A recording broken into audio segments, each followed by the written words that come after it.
All right, thanks for all attending. And this is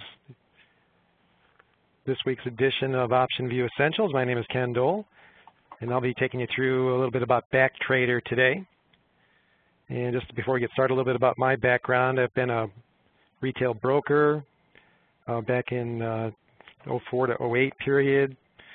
Currently a Discover Options mentoring coach and also a trader.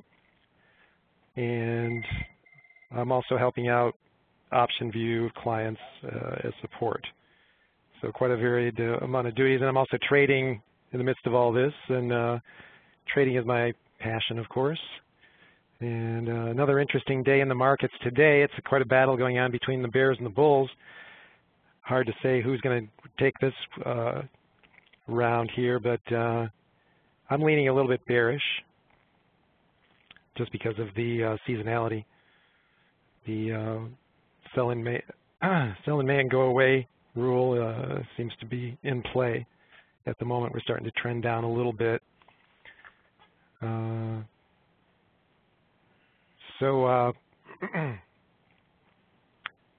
Just a little bit about the program. First of all, we got a new version out. The latest version has one of the important features that just got done was you can see here all the weeklies are now showing up in OptionVue, and in the definitions we can actually see them and update them under the weeklies tab. Whereas I got this 7.20 loaded, and we can go out and actually change the strikes for each expiration, weekly expiration. And that'll be true in BackTrader as well. So that's an important, because previously it was only showing 2, and you could only modify 2 expirations if all the strikes weren't there. So that is a very nice addition. And that's true for the leaps as well. So we could go out in some assets, the leaps are showing 4 or 5 different expirations for the indexes and some of the bigger stocks. So you'll see all those now available under your Define tab, and also in BackTrader that's going to be available. So before we get started, let me just give the usual disclaimer. This is for educational purposes only, should not be construed as personalized financial advice. Past performance is not necessarily indicative of future results. I'm going to show you some results here, so that's the reason for the disclaimer. So we'll start out by showing you how you open BackTrader, and that is it is a standalone with the program. You can own BackTrader and use it as a data source. If you own OptionVue or lease OptionVue, one of the ways to get data into it is using BackTrader. So you could actually, the way the program is set up now, you could not even enter BackTrader if you had your data source turned to none and we're just using BackTrader for data. You could open a matrix without even entering BackTrader. It's just going to give you the latest available data. So it'll just pull up a matrix and you'll see 30 to 60 minute delayed data without having to actually enter BackTrader. So it won't allow you to reverse time in this mode if you're just in normal mode and you have BackTrader data and no real-time data. You can see a matrix like this, but it'll be 30 to 60 minute delayed. So that way you can always see all your option data. One of the nice things about having BackTrader as your data source is you don't actually have to pay for the exchange fees. The futures exchange fees that are very expensive, $75 a pop, usually over 5 or 6 different exchanges, can add up to about $300, $350 a month for real-time futures data. And if you're using BackTrader delayed data, 30 to 60 minutes delayed during market hours, there's no exchange fees. And you will get access to all that futures data. So those are a couple of important points about BackTrader before we get started. But this is the way you would normally And the way I like to use BackTrader, I don't use it as a data source typically unless we're having problems. You would just click Net View, BackTrader, and there's your BackTrader initiation box. And you're going to have a choice here, and this is important actually, because if you're only using BackTrader, if you're in the situation where you own the program, you have BackTrader, and the way BackTrader functions, you will not get a copy of your work in the matrix saved. It's defaulting to store to temporary files. It opens a temporary folder up. So any changes you make to a matrix or any information you put in the trade column, anything basically that you alter in the matrix would not be saved. So if you wish to save anything, you're going to have to click on this one, Store to Existing Asset Files. I'm not going to do it because I'd be overwriting my asset files. But that would be the best idea if you're running BackTrader for data and you don't have a real-time data. You want to click on the Store to Existing Asset Files so you actually create an asset file on your C drive or wherever you're running the program. So you can actually use that to store information so that you can save your matrix formats and so on, or any trade data that you put in the trade column. So we can just pick a date here, any date. It goes all the way back to 2000, actually, just a wealth of data there. Not for every asset. Some assets weren't trading back then, or there might be a different symbol. Like in the case of futures, wheat had a different symbol back before the electronic trading started, so you wouldn't get electronic wheat before 2009, I believe, 2008 at the earliest. So some symbols won't have data, but for what data there is available in 2001, it's there. For the major symbols, you're going to get data all the way back to 2001. So we can just pick a date here, and there's a couple of hotkeys I want to show you next as far as altering the date. When we pick the date, we can either type a date in here. I could just use the buttons here on the, this is back 1 day, back a half an hour. This would be forward half an hour, and forward 1 full day. Now I can move the date that way. That's kind of slow. One click at a time. Let's say I don't want to do that. I want to go back a full year. You could just type the date in that you want, or you can highlight it. And there's a hotkey on the keyboard where you can hold the Shift key down and use the less than sign, and it's going to go back a full year. That's one way to do it. If you want to go back just 1 day at a time and not use the mouse, you can actually do that on the keyboard using the bracket key just to the right of P on your keyboard, on your Windows keyboard. There's a bracket left and right bracket key. So the left bracket key will take you backward 1 day, right bracket key forward 1 day. If you hold it down, it's going to actually start scrolling backward in rapid fashion. Forward, right bracket key, if you hold it, it will start scrolling forward. So those are a couple of ways. And you can actually scroll by month or move by month. If you hold the Shift key down and use the left bracket key, it's going to go back by a full month now instead of 1 day. And if you hold it down, it'll start scrolling backward by months. So you can quickly cover some ground there as far as if you don't like clicking and typing in dates, you want to use your keyboard, a lot of people do, then that's how you do it. It's a Shift key and then the right and left bracket key and the right and the greater than and less than sign. So you can go by day, month, or year. So if I wanted to start up on that date, I could go ahead and click Start now. And usually it's a good idea to, when you're starting in BackTrading, you want to run a test, actually put it on the close for the day. So you could put it on the market closer a half hour afterwards. Actually, the final settlement for index options is after the market close it. So that's why we have it set at 1530 here. So I'm going to go ahead and start it now. We're entering BackTrader. So in essence, everything is going to look as it did on this date, July 20th, 2010. I just picked a random date here. We're going to go to a different date in a minute. But you see there was only one weekly available back then. We've expanded quite a bit since then, of course. So that's the price of Google on that date. And if we open up a price chart, it's going to be as it was back then. You're just looking at that. The last bar here is that date, July 20th, 2010. You're not going to be able to see anything forward to that. So if you're back testing, that's kind of a nice feature. You can't cheat. I mean, assuming you didn't know what happened, you could actually fake it and be more realistic in your trading. And if you can just wipe out, sort of pretend you didn't know what happened, you just want to look at the trend and see how you would have played it. I like to do that.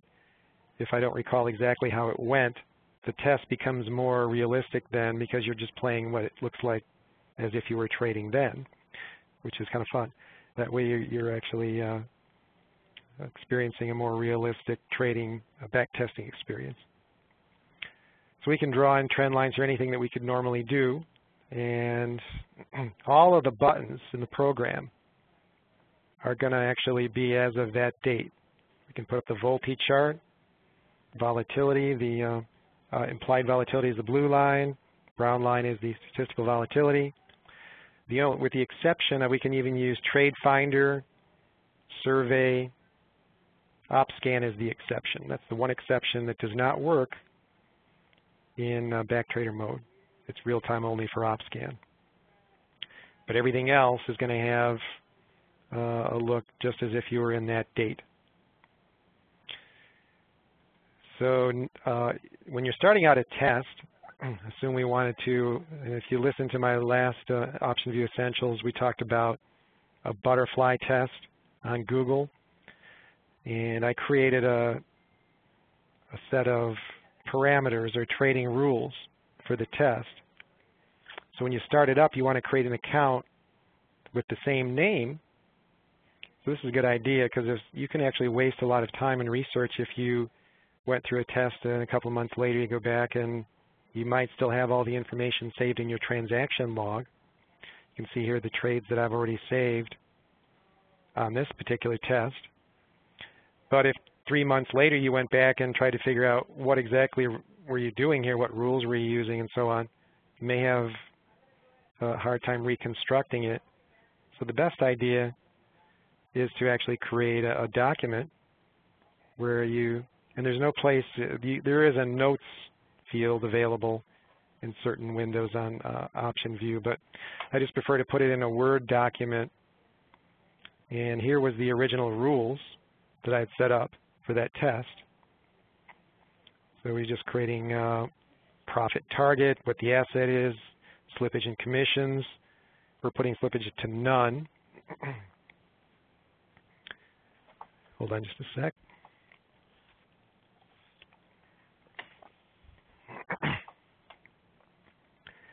And here are all the rules. So if you have not done this for a while, you can quickly go back and get back in step and carry on with the test. And then you could just, what I have done here is actually created another document with the exact same rules, and I called it Butterfly Test Number 2, and I could just change some of these rules without having to retype everything. And then we'd have to create a new account to match that same name if we want to do another test.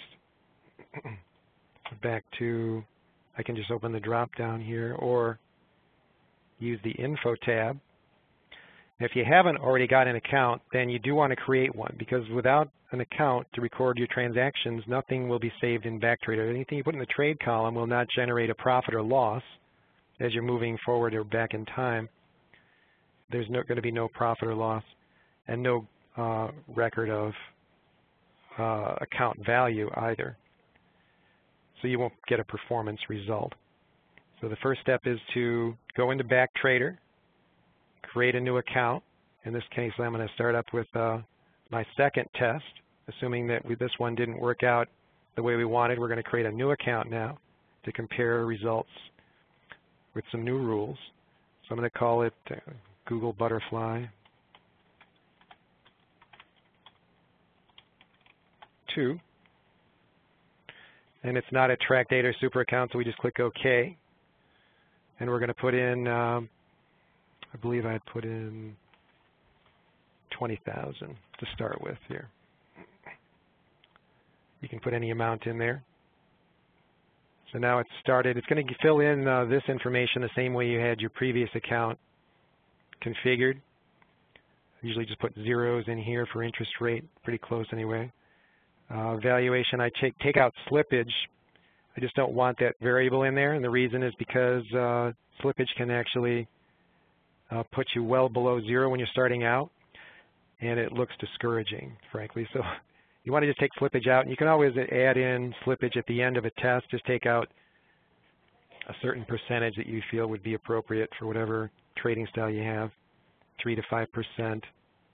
Say if you're making 20% per year on a strategy with 0 slippage, you might take out 3 to 5%. I think it's a conservative look at the end of it. That's a better way to go about it, I think, rather than including slippage. You can use the slippage, and if you do, I recommend putting it on small. You really don't need more than that.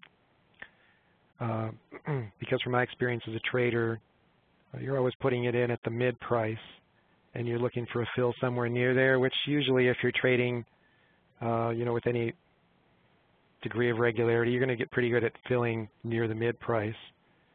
So I like to just put in no slippage. Commissions you can check, and you can change your commission schedule. It's going to be defaulted if you've never set this up before. You're going to have $14.95. I haven't altered this one for the number of shares because I don't trade stocks, just options. Over here, though, if you haven't altered this at all, it's going to say $14.95 under transaction minimum.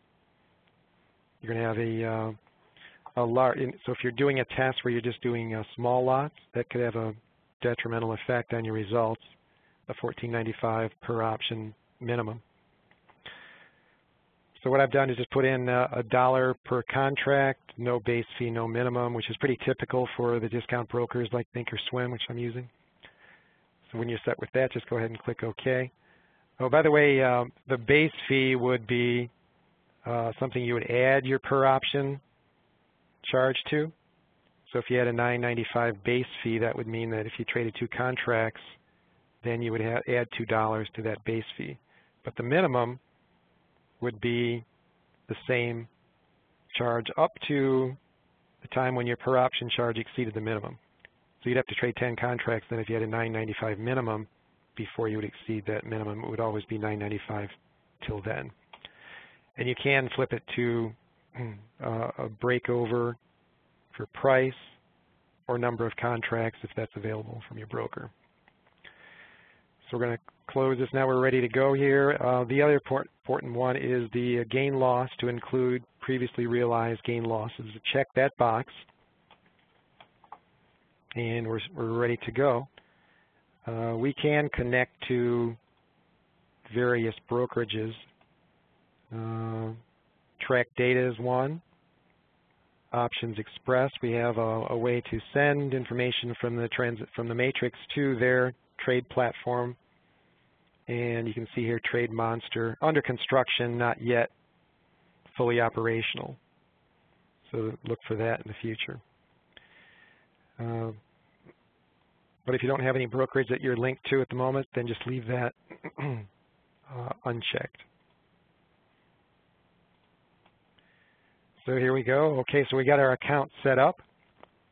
Now, one important point when you're in BackTrader is status is what records all the information, the account value as you're progressing in time. So we're starting with 20,000. If I open up status, you'll see that amount there in the account name. And you will see any open positions that you have. Status actually just shows it should just show your open positions. So anything that's been closed out already is not supposed to be in here. So once we get a position in, and I'm going to go to a date where there was a trade. We'll put it at 11/20.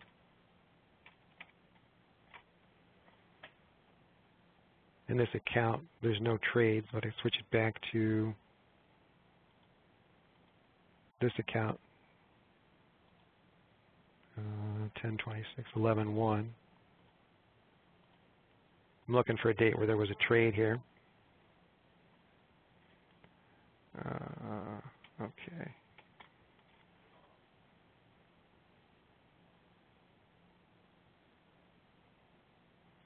And whenever you're using BackTrader and you let it go for 2 seconds without clicking on either the S's or D buttons, you will activate the BackTrader mode. It'll start changing. Up till 2 seconds, you can alter it. See if I click the forward S, then backward S. I can do that again within 2 seconds. That's why I prefer to leave it on delayed updates. If you put it on immediate updates, as soon as you click, it'll execute and start moving. And then you have to wait till this please wait box, and it tells you the duration there goes away before you can see anything. So now you can see the position. If I wanted to just see the long option, I can double click. If you had a bunch of positions in here, I could just double click and get that position to show up in the matrix, that position only. So that's a nice feature using status. If I wanted to see one particular option in there, I didn't want to see the entire butterfly, I can just click on by expiration. It'll break it down by individual option. So I just wanted to look at the long, one of the longs here. That's the in the money long. I could analyze just that, or see the Greeks, for example, for just that side of the trade. Now if you open the transaction log again, click OK, your full position will come back. All right, so now we're set up. I'm not going to continue on with the first test I was doing last time, and I'll show you why. I'm going to go to the last date here, 11/7. Let's use the, and I'll show you why in a minute here, because I'm going to pull up the performance graph.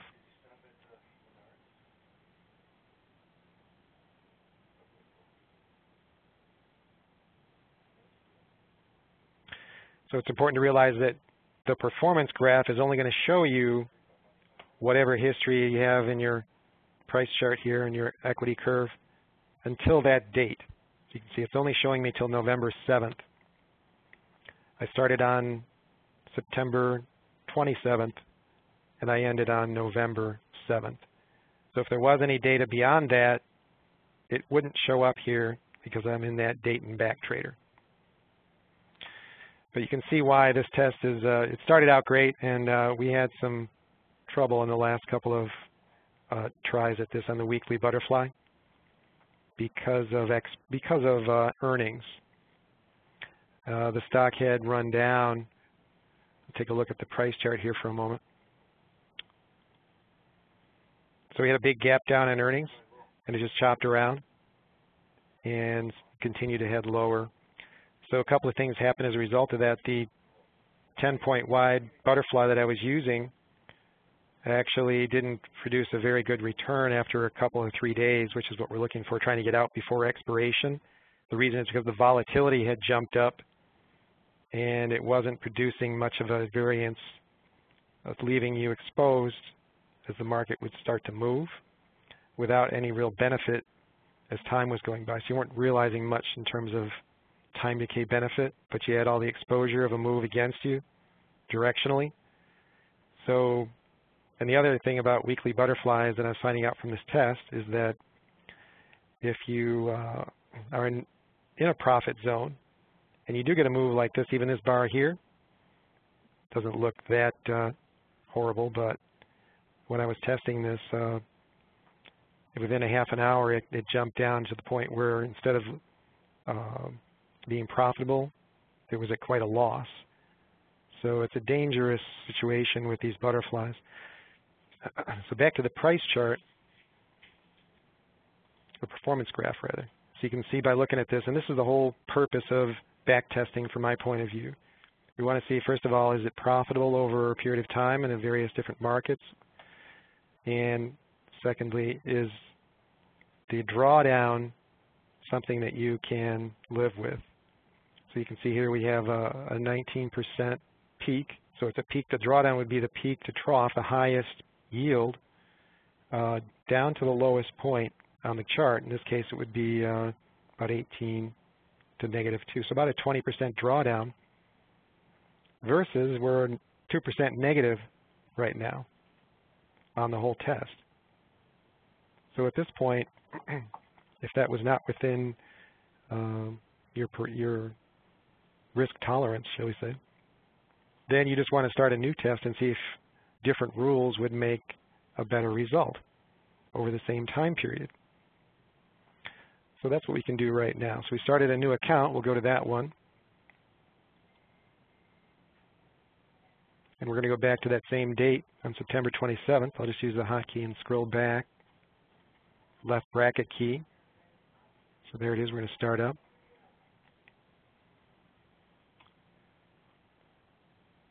And it hasn't finished yet.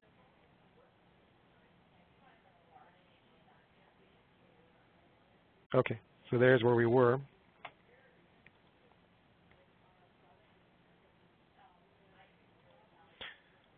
Make sure I got the right starting date here. Yeah, that was the earliest trade, September 27th, from that test.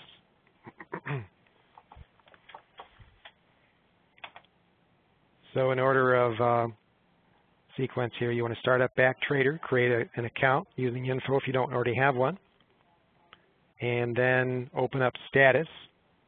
And the way you can make sure status is open is by clicking on window. That shows you all your open windows here under the second part of this drop down. You can see my status is open. And then finally set up a performance graph. And you just want to put the right date in there, starting date of September 27th, showing the correct amount. So if you started this account in the present, put $20,000 in there, when you went back to this date, you would actually have 0 here for starting value. If you have that situation, you could either restart the account, and you can do that quickly just by closing out any account that you don't need. So you can generate any number of accounts, actually. You could generate 1,000 of these accounts. The problem is the drop-down is going to be a bit cumbersome to find what you need. So if you find you've created too many accounts and you want to get rid of some that you're not using, easy step. Just click this account is closed, delete account. So I'm going to go back to this, the second one here. So now we're all set. We're going to go back to our matrix, keeping status open.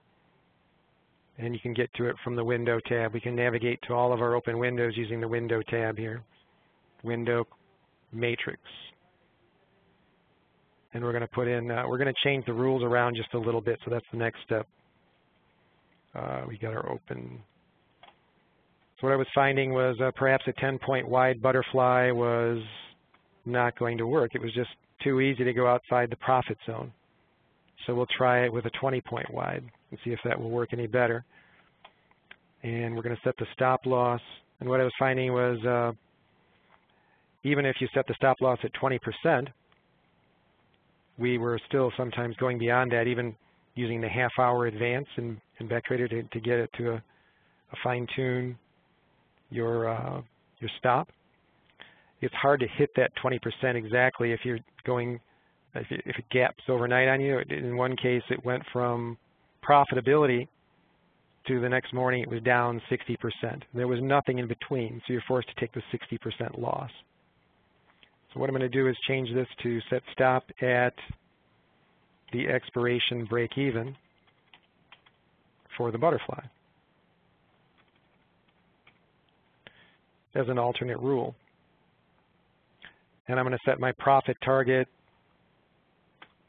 just a little bit higher because or actually a little bit lower because we're going wider. We're going to have a higher cost of capital, and we're going to stop it ourselves out with a potentially lower loss. So we want to cut this down. We'll shoot for 30%. Give ourselves a reasonable chance of getting out with a profit. And I had had a directional bias. If it was clearly trending up or down, then we would put it 10 points in that direction. If it was bullish, we'd go 10 points in that direction. So we'll continue with that rule for now. And if it was not clear from the price chart whether it was bullish or bearish, then just put it at the money. We'll keep that rule in place. So now we'll go ahead and save this. We've got a second rule, set of rules here.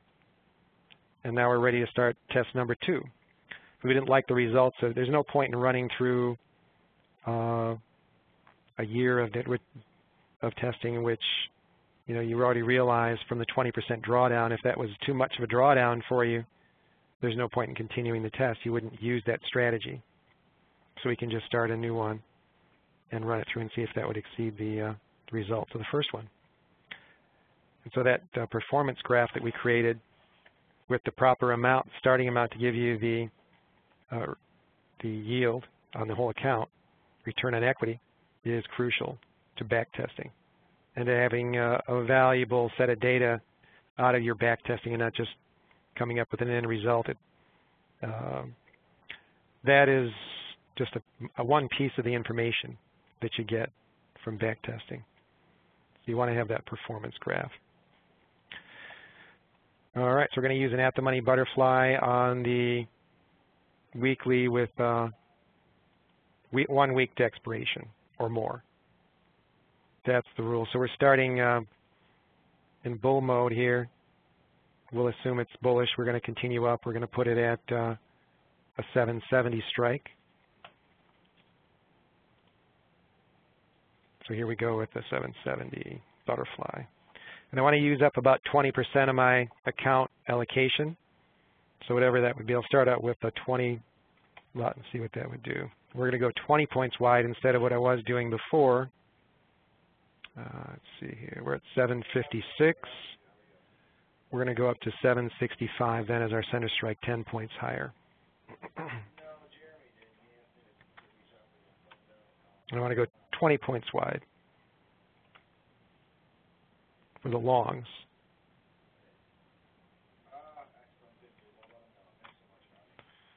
So we can analyze before we convert it. Wait a minute. What do we do here? We're going to start out with 40 in the middle.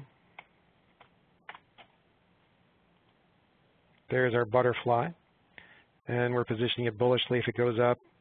And we can see, and I always like to put it on the maximum number of timelines. It's defaulted to 3, but the whole objective here is not to wait to expiration. The chances of it hitting that price exactly and getting the maximum yield are very small. We want to grab the yield somewhere below that. So we want to put it up to the maximum number of timelines to see where you could get your return that you're looking for.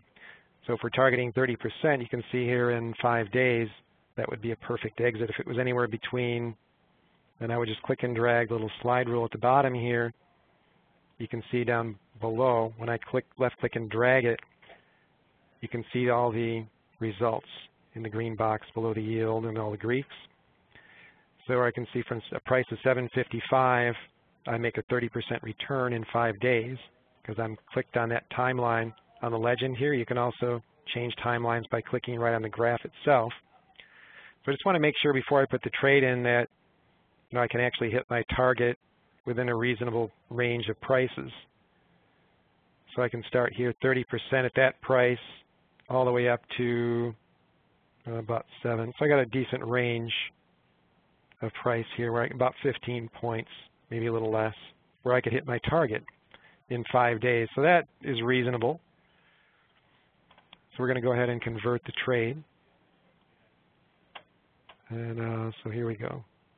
And then you also want to check how much you're using. In this case, I started with 20,000, and I wanted to use only about 20% of it because there is a possibility at gaps you could lose the entire amount.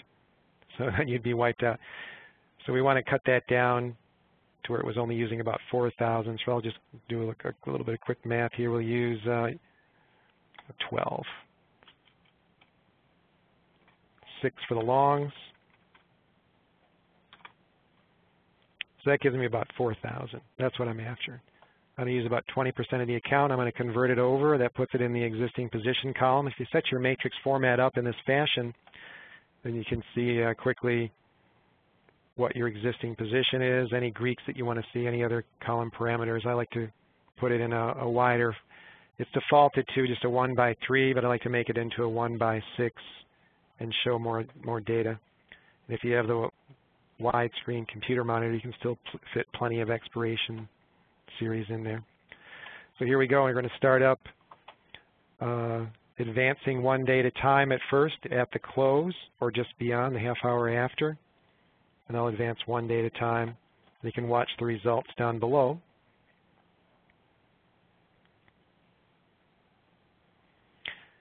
Now, a couple of points. You're going to see it takes 7 seconds for this to update. There's a couple of tricks that you can do to get it to speed up a little bit.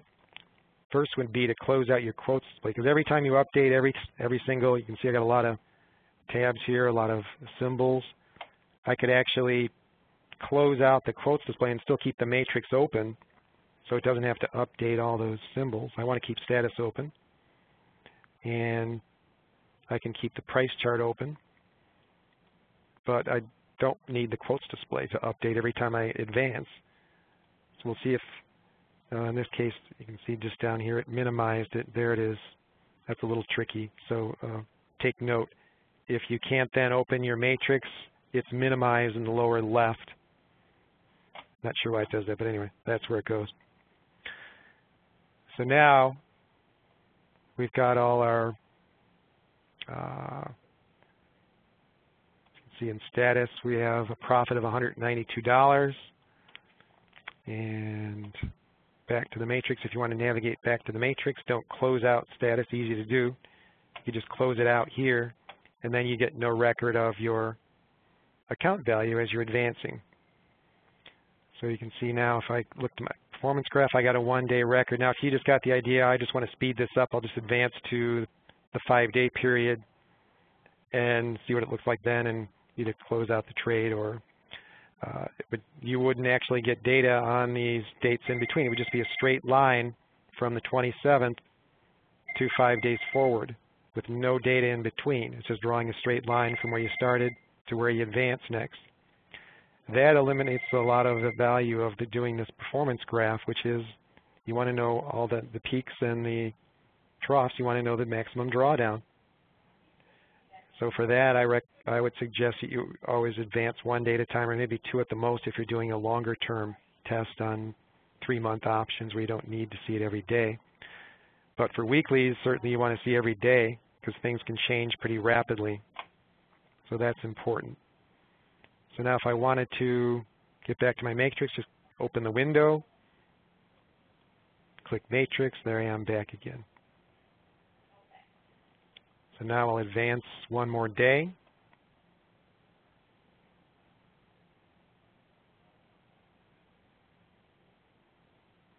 And you can see it updated quicker that time. It didn't take nearly as long. One other trick would be if you're not using, see I've got a lot of things going on here all the way out to leap options. We could actually go in and to define and take out the leaps, apply. That would be less symbols for it to update as well as you're advancing. So we'll continue on now. 1 more day.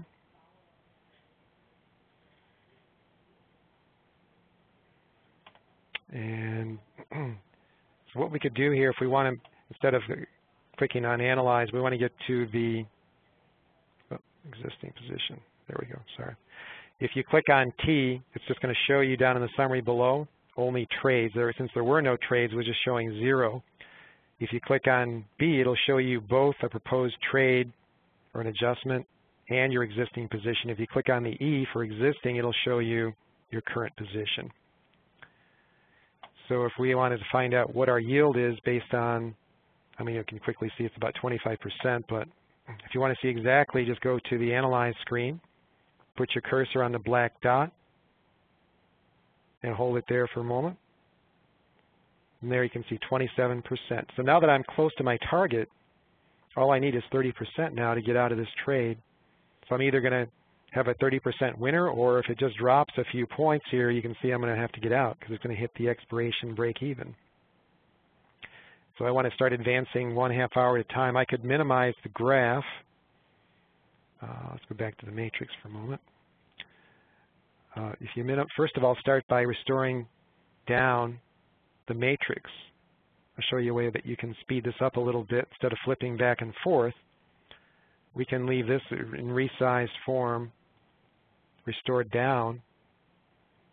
So there's my matrix. I've got the price chart over here on the right, and I could actually open the side-by-side. There is a feature in OptionVue where you can view an interactive graph, which will update as you're advancing rather than having to click Analyze each time. There it would be. Now I've resized this already, so if the first time you open it, it may not be sized correctly. You can size it any way you want. But now I've got all 3 windows that I need open. If I wanted to see this a little bit clearer, I can use the feature of using the arrows on the bottom. And now if you just left click and hold, not up here, this will move the wand, but down below where the prices are, you can actually move in or out in the graph, zoom in or out. So to the right, zooms in, to the left, zooms out. So I want to zoom in a little bit, click and drag to the right, zooms it in, and now I can see clearly where I want to be. So I want to advance 1/2 hour at a time here, and I can track the price chart on the right, the trade equity on the centric, and here's your matrix position with the gain loss right there. So now I can see the next morning I've already actually got my profit 37%. So we couldn't hit the 30% exactly. That's the best we can do. So we'll go ahead and close that out. We hit our profit target. So I'm going to go ahead and put a countering trade in here to close this out. So I buy 12. So you just enter the opposite transaction in your trade column.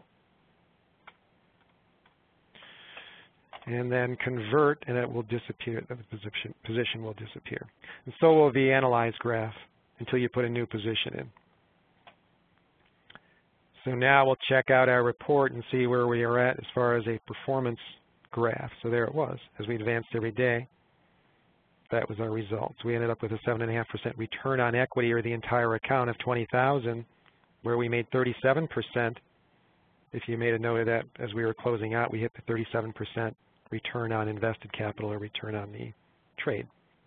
So you're watching all these things, and if you set it up this way, it works out pretty nicely. So now we're just going to go ahead and check the price chart again to determine it's already open. We're going to look at still a bullish, starting to top out here. So if we're not sure if it's going to carry on or if it's going to reverse at this point, we'll just put it on at the money. So I'm looking at 760 as my center strike. And again, I'll just take a shot in the dark here at position size. We had a 12 lot last time. We're going to go 14. I always use multiples of 2. It's a little easier. There is one school of thought on butterflies where you can take half off if it hits a certain yield, and then another half, which I like to do if it hits a further yield target. So I like to do them in multiples of 2. So we'll do 14 and 7 for this one. See if that hits our, we got a little bit more capital than before. We're going to use 20% of the account, minus 14 here.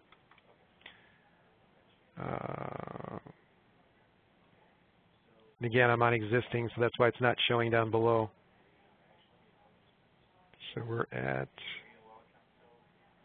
let's clear that one out. If you didn't like what that looked like, just clear the trade out. We don't actually have a weekly that we can use. We got 17 days in the October, and we have a weekly with 3 days left. So what I'll do is just advance to the next day here.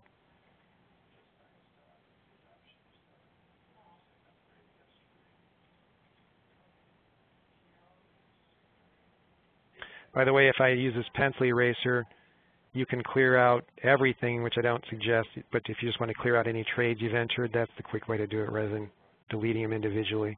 Pencil eraser, clear.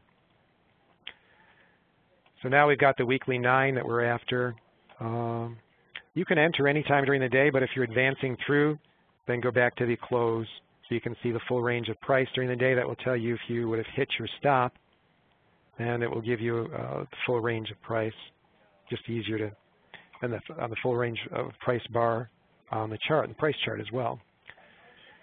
So here we go now. So we're going to put in the 14 lot, sell 14 in the center. 7 here, 7 here.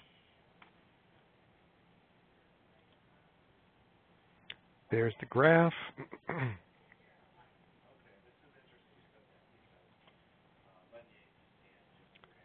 Let's see, could we hit the, yeah, we can hit 30%, but it's a little tougher. We'll go ahead with it anyway. We'll open the side by side, so we're ready to go. Convert the trade, and here we go. Oh. There we go. Advance to the end of the day, and advance 1 day.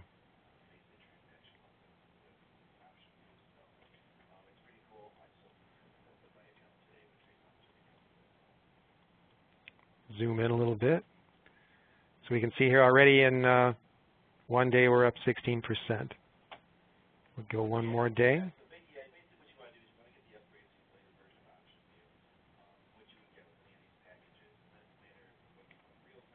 Still up, starting to reverse a little bit.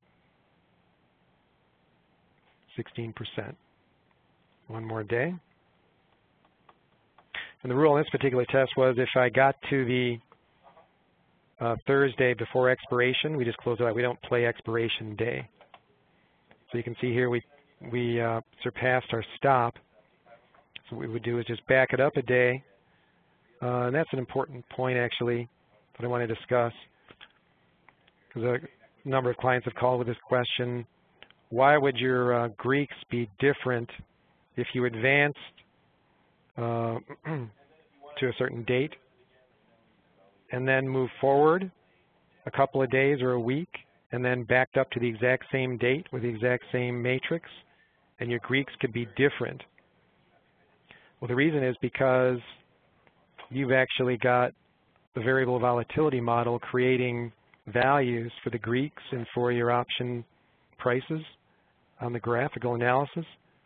That variable volatility model is affected by the current data that you have in your matrix. So when you're creating that, you're essentially creating that each time you advance a day. So if you start skipping around, it's using data that's not exactly the same as where you were before. It's only using the previous day's data. That's what it's defaulted to. We can see that under the Model tab, Volatility and Settings. There is the use the most recent days. We could change it to up to 3 days, but with the way volatility moves around lately, you might get some mispriced implied volatilities if you do that. So I would suggest just keep leaving on the default, which is the recent 1 day. Point is that you're affecting the way the Greeks are calculated using that variable volatility model if you're just bouncing around haphazardly from one date to the next. So if you did have a date in mind, it would be a good idea to start a day before or two, advance to that date, and to get the data from that time in your variable volatility model, and your Greeks should be accurate if you're using a Greek trigger for your trades. That would be important. All right, so now I got a situation where I'm going to hit my stop here. I never got to my profit target at 30%, but I want to make sure that I don't take the, I may not be able to get out. It looks like I will be able to. Sometimes it just gaps down, and that's the problem with these weeklies. So now we're just about to hit it. So I'm going by the 1/2 hour advance, which is the forward S, to see where I can hit my expiration break even, hopefully get out for virtually no loss. That's the revised rules. I would just want to capture a 30% gain when I can and close it out at the expiration break even. There's a better set of rules, and we're going to hopefully prove that that will work better. So now you can see it's I can't get out exactly at where I wanted to, but that's the best we can do. So we're either at a profit or we hit the stop. So we're going to have to close it out there. So there's our countering transaction.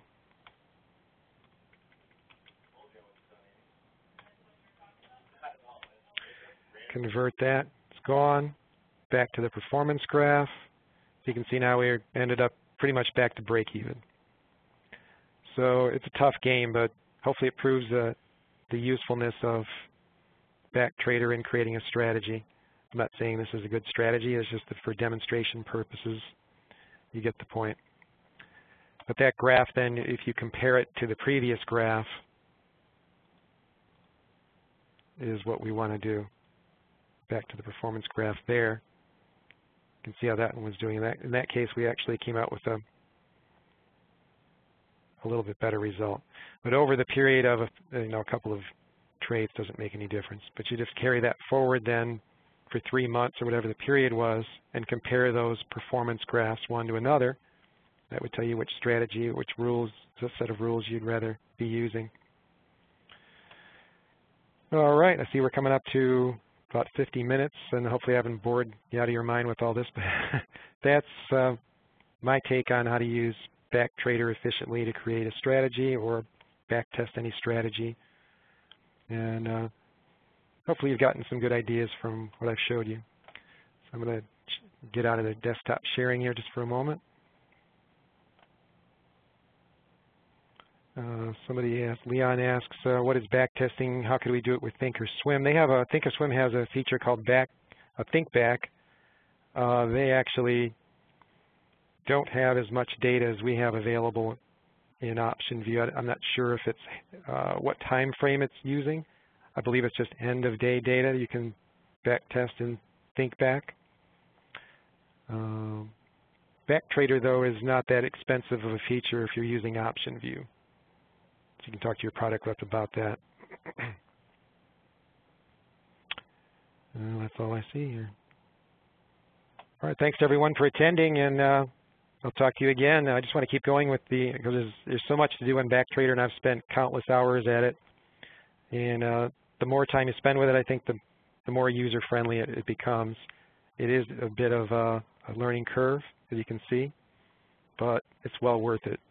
And you can actually, there's numerous stories of traders who've gotten to great success using BackTrader. And it does take some work, no lying there, but this is how you do it. Just put in the time and be systematic. All right, hope you come back and join me again for the next one. I'll be talking again about BackTrader for the next OptionVue Essentials I'll be doing. Till then. Thanks again for attending.